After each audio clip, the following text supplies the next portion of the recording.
భారత్ పాక్ మధ్య నెలకొన్నటువంటి ఉద్రిక్తతలకు కొంతమేర వెసులుబాటు కల్పిస్తూ చీజ్ ఫైర్కు నిర్ణయం జరిగింది.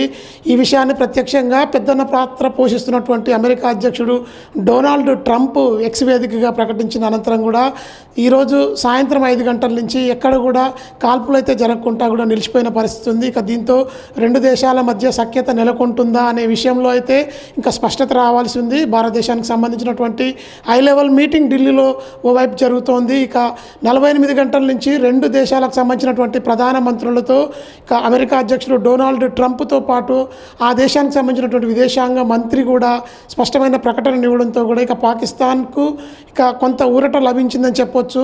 భారత్ మీద సవాలు విసిరినటువంటి పాకిస్తాన్కు గత 4 రోజుల నుంచి కోలుకోలేని దెబ్బ తగిలింది.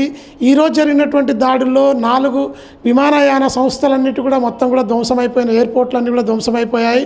పోర్టులు మొత్తం కూడా కుప్పగూలిపోయిన పరిస్థితుల్లో కాళ్ళ బేరానికి పాక్ వచ్చినట్టుగా అయితే ఇక తెలుస్తోంది. ప్రస్తుతం అయితే ఇక భారతదేశం ఎక్కడ కూడా తాను పాకిస్తాన్తో యుద్ధం చేస్తానని కానీ లేదా పాకిస్తాన్ కాల్పులు ఆపాలని కానీ ఎక్కడ కూడా చెప్పలేదు.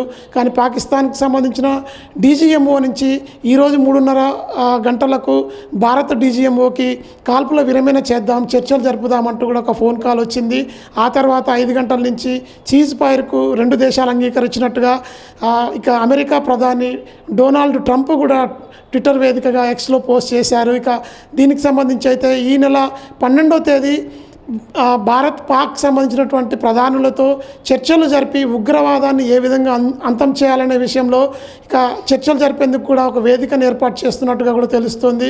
మరొక మారు ఈ నెల 15వ తేదీ కూడా చర్చలు జరిపేందుకు ఇక రంగం సిద్ధమవుతోంది. ఇక 4 రోజుల తీవ్ర ఉద్రిక్తలకు ఇక తెరదింపుతూ కూడా ఈరోజు వచ్చినటువంటి ప్రకటనతో కొంతమేర ఇటు భారత్ పాక్లో కూడా శాంతి నెలకొంటుందని చెప్పొచ్చు. కానీ పాకిస్తాన్ దీనికి సంబంధించి ఖచ్చితంగా మాట మీద నిలబడుతుందా లేదా మళ్ళీ ఇంకా ఏదైనా సరే ఈరోజు రాత్రి మళ్ళీ ప్రయోగాలు చేస్తూ కూడా డ్రోన్ల ప్రయోగాలు, అదేవిధంగా ఇప్పటి వరకు మిసైళ్ళను వేయడం కావచ్చు, ఇంకా ఏదైనా చొరబాటుదారుల ద్వారా భారత్లో ప్రవేశించే ప్రయత్నాలు చేస్తుందనే విషయంలో అయితే స్పష్టత లేకపోవడంతో కూడా భారత్ ఇప్పుడు ఆచితూచి అడుగులేస్తుందని చెప్పొచ్చు. ఇక మరి కాసేపట్లో ప్రధానమంత్రి నరేంద్ర మోడీ ఆధ్వర్యంలో హై లెవెల్ మీటింగ్ ఢిల్లీలో జరగబోతోంది. ఇప్పటికే అజయ్ దోవల్తో పాటు ఇక కేంద్ర మంత్రుల బృందం అంతా కూడా దీనిపై నిర్ణయం తీసుకునేందుకు కూడా సిద్ధమవుతున్న పరిస్థితి ఉంది. ఇప్పటి వరకు దాదాపు త్రివిధ దళాలన్నీ కూడా బార్డర్లో మోహరించి, అదేవిధంగా అరేబియా సముద్రంతో పాటు ఇక వాయుసేనలు అన్నీ కూడా సిద్ధమై ఉన్న పరిస్థితుల్లో ఏ వాయుసేన కావచ్చు త్రివిధ దళాలు ఎవరిని కూడా వెనక్కి రప్పించకుండా ఉన్న పలంగా ఈ రోజు సాయంత్రం 5 గంటల నుంచి కాల్పుల విరమణకైతే భారత్ కూడా ఒప్పుకుందంటూ కూడా ట్విట్టర్ చేసిన నేపథ్యంలోనే ప్రస్తుతం అయితే కొంత శాంతి నెలకొందని చెప్పొచ్చు. కానీ పాకిస్తాన్ ఉగ్రవాద నిర్మూలన విషయంలో భారత్కు సహకరిస్తుందా? ఈ నెల 12న జరగబోయే మీటింగ్ దాకా పాకిస్తాన్ ఎలాంటి చర్యలు, కవింపు చర్యలు చేపట్టకుండా, భారత్ని రెచ్చగొట్టకుండా కూడా ఎలాంటి దాడులకు పాల్పడకుండా ఉంటుందా అనే విషయంలో స్పష్టత లేకపోవడంతో కూడా ఇక భారత్ కూడా ఆచితూచి అడుగులేస్తోంది.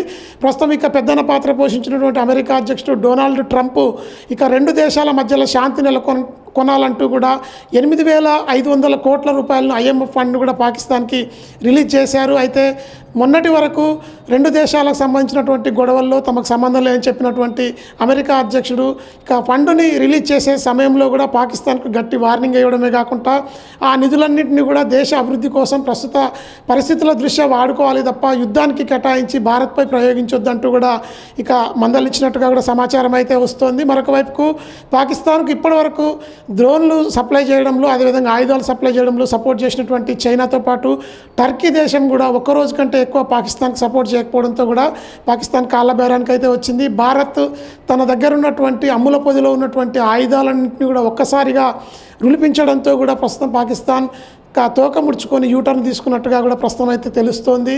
దేశం తాకిడికి తట్టుకోలేని పరిస్థితుల్లో ఇక 3-4 రోజుల పాటు కనుక యుద్ధం ఖచ్చితంగా కంటిన్యూగా చేస్తామని భారత్ ఇప్పటివరకు ప్రకటన చేయనప్పటికీ కూడా ఒకవేళ యుద్ధమే వస్తే పాకిస్తాన్ మొత్తం కూడా నలుమూలన నాశనం అయిపోయే పరిస్థితి ఉండడంతో కూడా ఇప్పటికే వాళ్ళ పార్లమెంట్లో డిస్కస్ చేసిన అనంతరం కూడా అమెరికా అధ్యక్షుడి ద్వారా ఖచ్చితంగా చర్చలు జరపాలి, టెర్రరిజాన్ని నిర్మూలించే దిశగా భారత్కు సహకరిస్తామనే సంకేతాలు పంపుతూ కూడా ఈరోజు మధ్యాహ్నం 3:15 పాకిస్తాన్ డీజీఎంఓ నుంచి భారత డీజీఎంఓకి అయితే కాల్ చేశారు.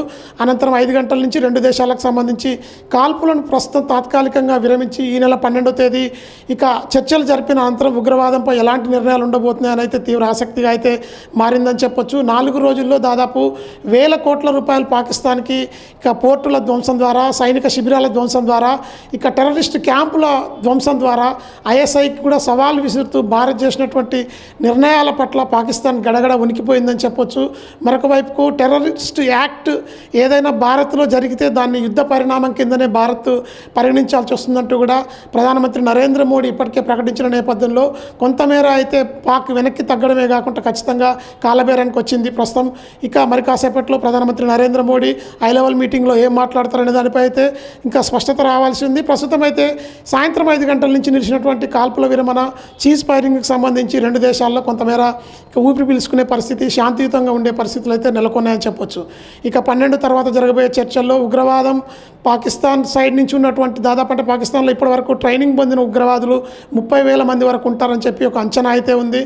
మొన్న జరిగినటువంటి దాడుల్లో 9 స్థావరాల్లో మొత్తం 100 మందికి పైగా టెర్రరిస్టులంతా కూడా ఉగ్రవాదులు మొత్తం కూడా మృతి చెందారు. ఉగ్రవాద శిబిరాలు, శిక్షణ కేంద్రాలన్నింటినీ కూడా ధ్వంసం చేసినటువంటి భారత్ ఆ దేశానికి సంబంధించినటువంటి వైమానిక స్థావరాలు కావచ్చు, సైనిక శిబిరాలు కావచ్చు, టెక్నాలజీకి సంబంధించి HQ-9 అదేవిధంగా HQ-16ని కూడా మొత్తం పూర్తి స్థాయిలో నిర్వీర్యం చేసిన నేపథ్యంలోనే ఇక S-400 అమ్ముల పొదిలో మనకున్న నేపథ్యంలోనే పాక్ భయపడుతూ వెనక్కి తగ్గిందని చెప్పొచ్చు. ఇక ప్రస్తుతం అయితే ఇక శాంతి చర్చల దిశగా సాగుతున్నటువంటి 2 దేశాల చర్చల సారాంశం ఈ నెల 12వ తేదీ మళ్ళొకసారి ఇక బహిర్గతమయ్యే అవకాశం ఉన్న నేపథ్యంలోనే ప్రస్తుతం మోహరించినటువంటి త్రివిధ దళాలన్నీ భారత్ పాక్ బార్డర్లో ఇక కాశ్మీర్ బార్డర్తో సహా మొత్తం కలిపి 4 రాష్ట్రాల బార్డర్లో కూడా పూర్తి స్థాయిలో మోహరించింది.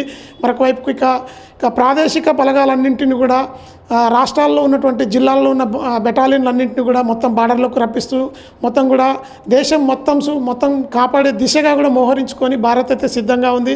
ఎక్కడ తాము యుద్ధం చేస్తామని ప్రకటించలేదు. అదేవిధంగా తమపై దాడి చేస్తే మేము తిరిగి మళ్ళీ దాడి చేయమని కూడా ఎక్కడ భారత్ చెప్పలేదు.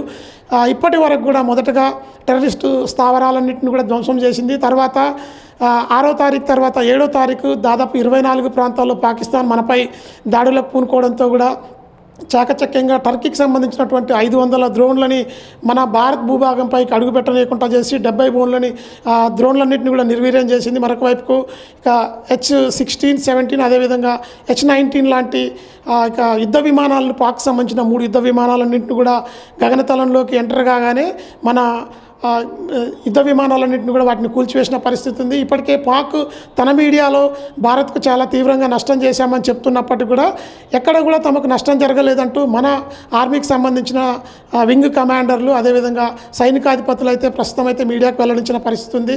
ఇప్పటి వరకు భారత్లో 16 మంది స్థానికులతో పాటు 2 జవాన్లు మాత్రం మృతి చెందారు. పాకిస్తాన్ సైడ్ ఇప్పటి వరకు 100 మందికి పైగా టెర్రరిస్టులతో పాటు ఇక గత 3 రోజుల నుంచి జరుగుతున్నటువంటి ప్రతీకార దాడులు, ఎదురు దాడుల్లో ఎంతమంది చనిపోయారన్న విషయంలో అయితే ఇంకా ఇప్పటివరకు పాకిస్తాన్ మీడియా ఎక్కడ కూడా, నేషనల్ మీడియా కూడా ఎక్కడ కూడా వెల్లడించలేదు. దీంతో ఇక పాకిస్తాన్ గడగడ వణికిపోయి ప్రస్తుతం అయితే భారత్తో యుద్ధం వద్దు, ఖచ్చితంగా శాంతి చర్చలు చేసి టెర్రరిజాన్ని నిర్మూలించే దిశగా 2 దేశాల్లో చర్చలు జరపాలంటూ కూడా పెద్దన్న పాత్ర పోషించినటువంటి అమెరికాకు ఆ బాధ్యతను అప్పచెప్పడంతో కూడా ప్రస్తుతం అయితే ఇక దీనిపై అయితే తీవ్ర ఉత్కంఠ నెలకొని ఉంది. 12వ తారీఖు వరకు ఏం జరగబోతుందో వేచి చూడాల్సిన అవసరం అయితే ఉంది. ఇది ప్రస్తుతం ఇండియా పాక్ సంబంధించినటువంటి తాజా update. Visual Madhuta Venkatreddy, Mega 9 TV, Nalgonda. Called the Director General of Military Operations of India at 15:35 hours earlier this afternoon. It was agreed between them that both sides would stop all firing and military action on land and in the air and sea with effect from 1700 hours Indian Standard Time today.